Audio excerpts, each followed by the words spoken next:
오늘은 영어 문장 종류 중에서 가정문을 공부하겠습니다. 강의 본론으로 들어가기 전에 영상 마지막에 함께 영작해 볼 문장을 살펴봅시다. 내용을 잘 이해하신 뒤 미리 스스로 영작해 보시고 뒤에서 비교해 보세요.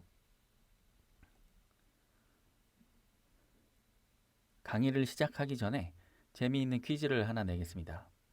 계란의 개수를 맞추는 문제인데요. 90%는 이 문제를 틀린다고 합니다. 한번 잘 풀어보세요. I have 6 eggs. I broke 2. I cooked 2. I ate 2. How many eggs do I have? 지금 현재 제가 가지고 있는 계란은 몇 개죠? 정답은 바로 6개입니다. 이유는 다음과 같습니다. 문제에서 제시한 문장을 자세히 보면요.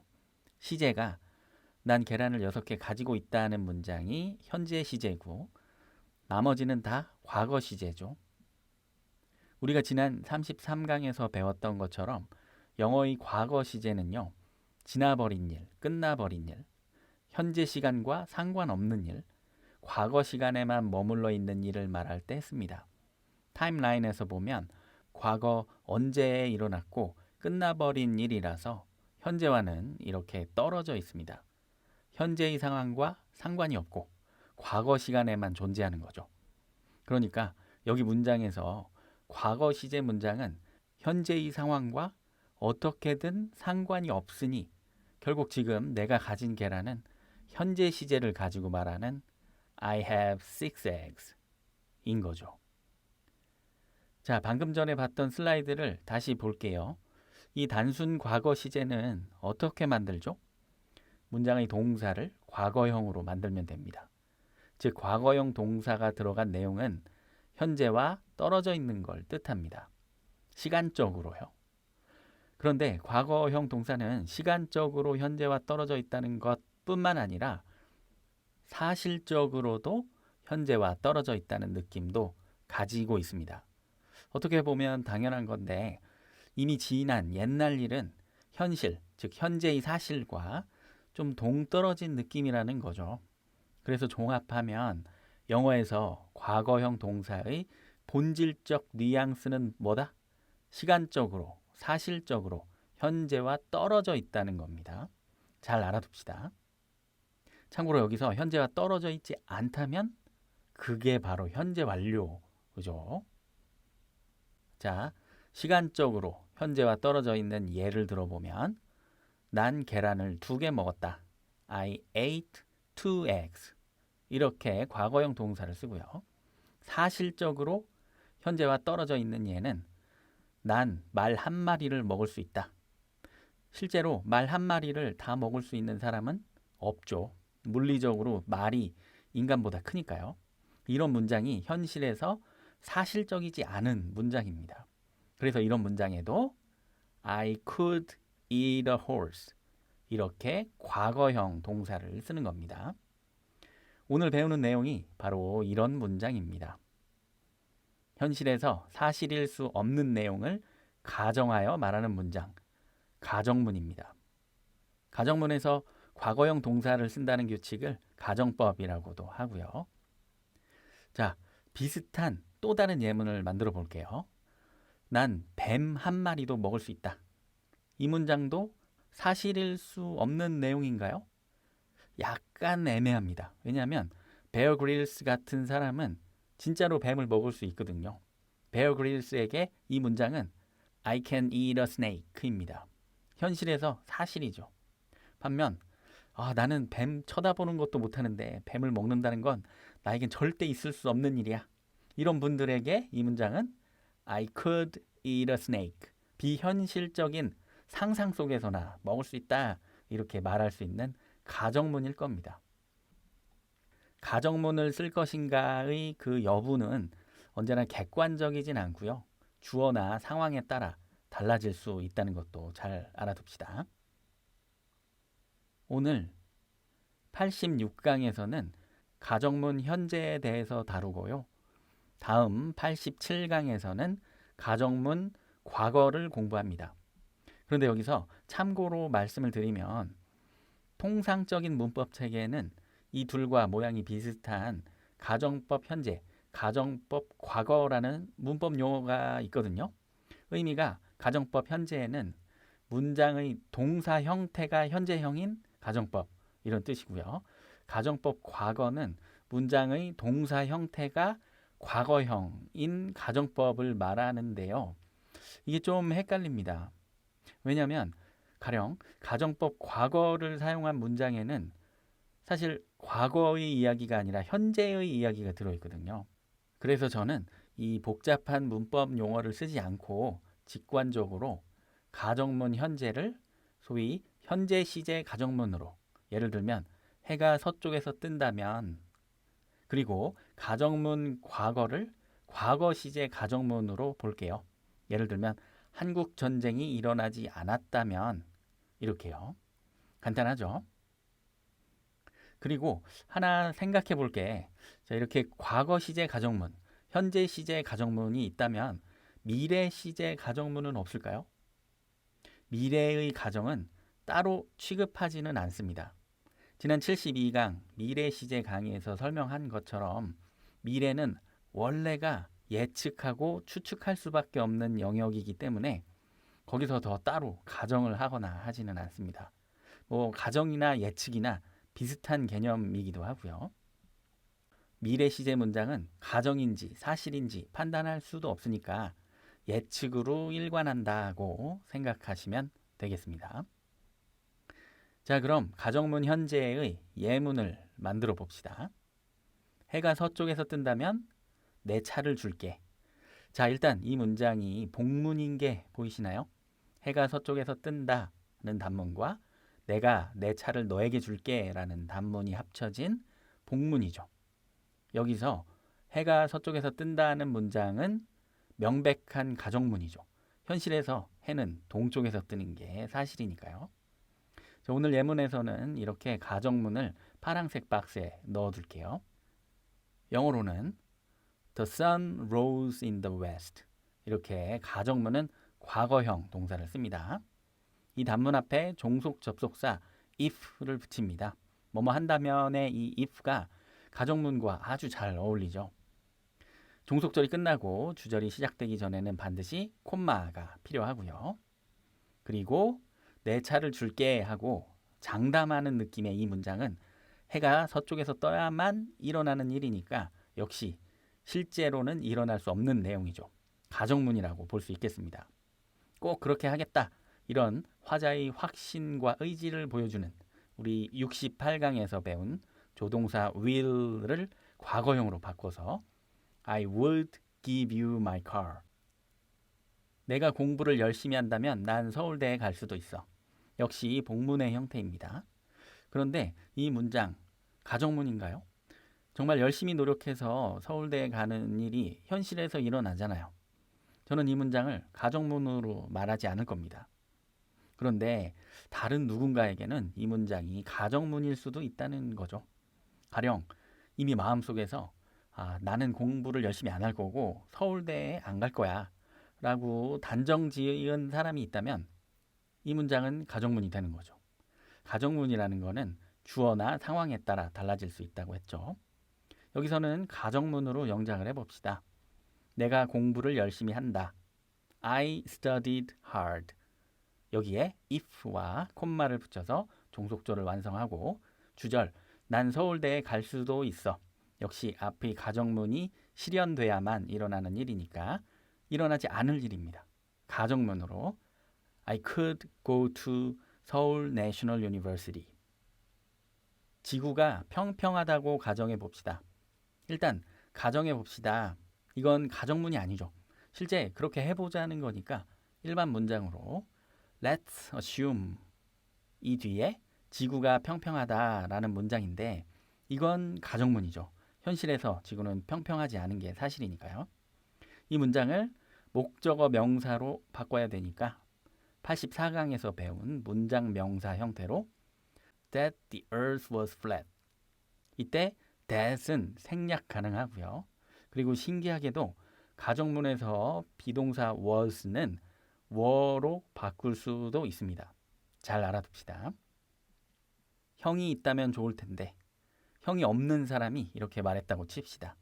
일단 좋을 텐데 하면서 바라는 마음은 현실이에요. 그러니까 I wish 뒤에 형이 있다는 가정문으로 해야겠죠. wish 동사 뒤의 목적어 명사 자리니까 역시 문장 명사로 만들어서 that I had a brother. 역시 that은 생략할 수 있고요. 제가 10대라면 저는 책을 많이 읽을 겁니다. 이건 제가 한 말입니다. 그리고 저는 현재 10대가 아니죠. 그래서 제가 10대입니다 라는 문장은 가정문으로 I was a teenager 또는 I were teenager. if와 콤마 저는 책을 많이 읽을 겁니다. 역시 가정문으로 I'd read a lot of books. 네가 굉장히 바쁘다는 걸 알지만 날 도와줄 수 있을까? 난 네가 굉장히 바쁘다는 걸 안다는 사실이죠. I know that you're very busy.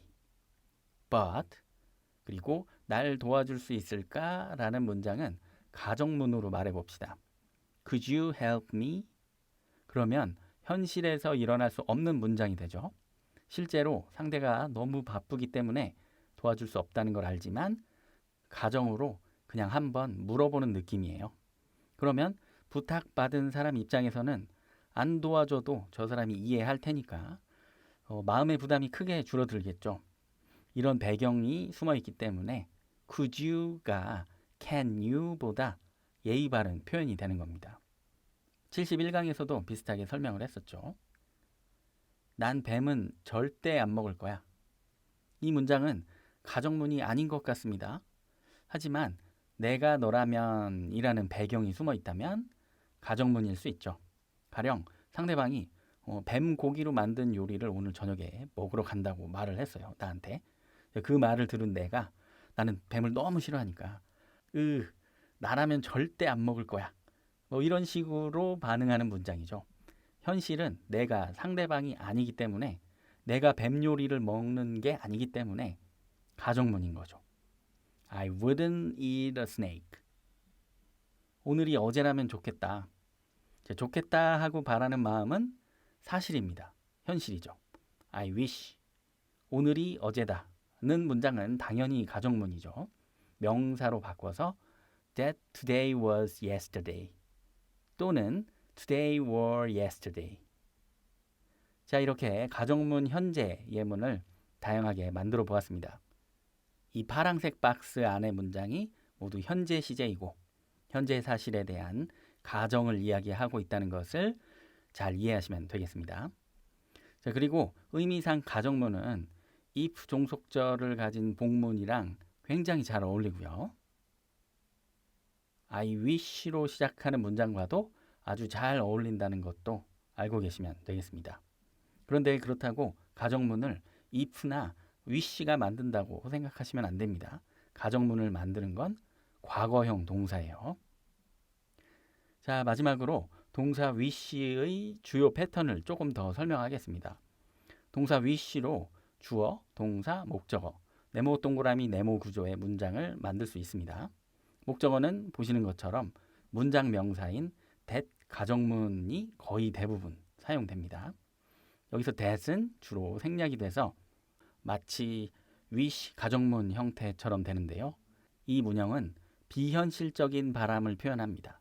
바라긴 하지만 현실은 그렇지 못하다는 것을 알기에 아쉬움, 서운함, 속상함 등이 아주 진하게 들어 있습니다. 그럼 실제로 현실에서 진짜 그렇게 되기를 바라는 표현은 어떻게 할까요? I hope를 쓰면 됩니다.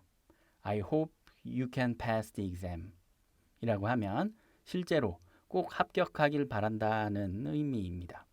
그러니까 누군가의 어떤 시험이나 뭐 승진 등을 실제로 내가 바래, 잘 되길 바래 이렇게 말할 때는 반드시 I hope를 써야겠죠. I wish를 쓰면 실제로는 너 뭐 시험 떨어지겠지만 붙으면 얼마나 좋겠냐 뭐 이렇게 마치 비꼬는 듯한 뉘앙스가 될 수도 있습니다. 조심해야 돼요. 자, 그런데 I wish도 현실적인 바람을 표현하는 경우도 있습니다. 이때는 문장 구조를 다르게 쓰는데요. 가령 I wish you good luck처럼 네모 동그라미, 네모 구조입니다. 또 다른 예로 우리가 잘 아는 I wish you a Merry Christmas 등이 있습니다. 제 경험상 외국 사람과 대화할 때 헤어지는 상황이 많더라고요. 뭐 외국 사람이니까 자기 나라로 돌아간다든지 아니면 제가 한국으로 돌아간다든지 뭐 그런 상황이요. 그럴 때 작별 인사를 해야 되는데 이런 문장을 사용할 기회가 아주 많았습니다. 여러분도 잘 알아두셨다가 기회가 오면 올바르게 사용하시기 바랍니다. 자, 그러면 앞에서 봤던 한국어 예문을 영작해 봅시다. 문장 속에서 현실에서 사실일 수 없는 가정문 부분을 파란색 박스로 표시하면서 영작하겠습니다. 영어가 존재하지 않는다면 난 직업을 잃을 것이다. 제 얘기죠. 영어가 존재하지 않는다는 당연히 현실과 다르니까 가정문이고요. 그 가정 하에서 난 직업을 잃을 거다도 다행스럽게 가정의 영역에 포함되겠습니다. 영어로는 If English didn't exist, I would lose my job. 가끔 난 할 일이 하나도 없다면 하고 바란다. 할 일이 하나도 없다는 게 현실이 아닐 것 같습니다. 대부분은 너무나 바쁘죠. 가정문으로 영작을 해봅시다. Sometimes I wish I had nothing to do. 네가 화성에 있다고 가정해보자. 네가 화성에 있다는 100% 누구에게나 가정문이네요. 영어로는 가정해보자. Let's assume은 가정문이 아니고 그 뒤의 문장 명사 that you were on Mars가 가정문입니다. You was on Mars라고 해도 괜찮고요. 만일 네가 과거로 갈 수 있다면 뭐 하고 싶어? 네가 과거로 갈 수 있다가 가정문이고요. 그 가정 하에 뭐 하고 싶어도 가정문으로 만듭시다. 영어로 If you could go back to the past, what would you like to do? 마이크가 살아있다라면 오늘 90세가 됐을 거야. 마이크가 사실은 죽은 사람인가 봅니다. 그러면 마이크가 살아있다가 가정문이 되고 그 가정하에 마이크가 오늘 90세가 됐을 거다도 가정문. 영어로는요. If Mike was alive 또는 If Mike were alive, he would become 90 today. 그가 오늘 밤 파티에 올 수 있으면 얼마나 좋을까? 뭔가 아쉬움이 잔뜩 묻어 있습니다. 왜요? 실은 그가 오늘 밤 파티에 올 수 있다가 가정문이기 때문이죠. 영어로는 아쉬움을 표현하는 I wish 뒤에 가정문 He could come to the party tonight.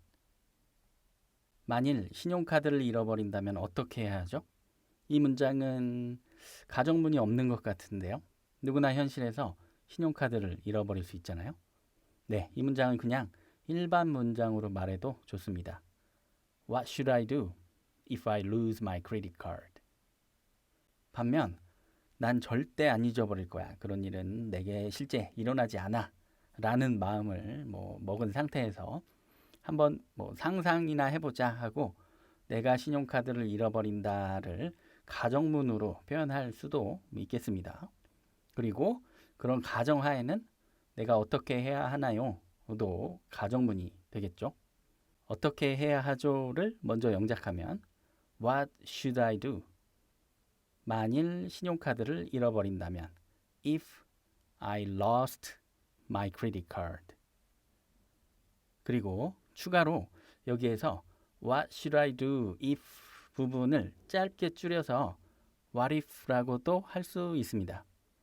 What if I lost my credit card? 내가 신용카드를 잃어버리면 어쩌죠? 정도의 의미입니다. 자, 이렇게 영작 연습까지 모두 마쳤습니다. 문법 지도를 다시 한번 보시면서 오늘 배운 내용을 스스로 꼭 복습하시기 바랍니다. 다음 시간에는 과거에 이미 일어난 일을 안 일어났었다 이렇게 가정하는 과거 시제 가정문을 만들어 봅시다.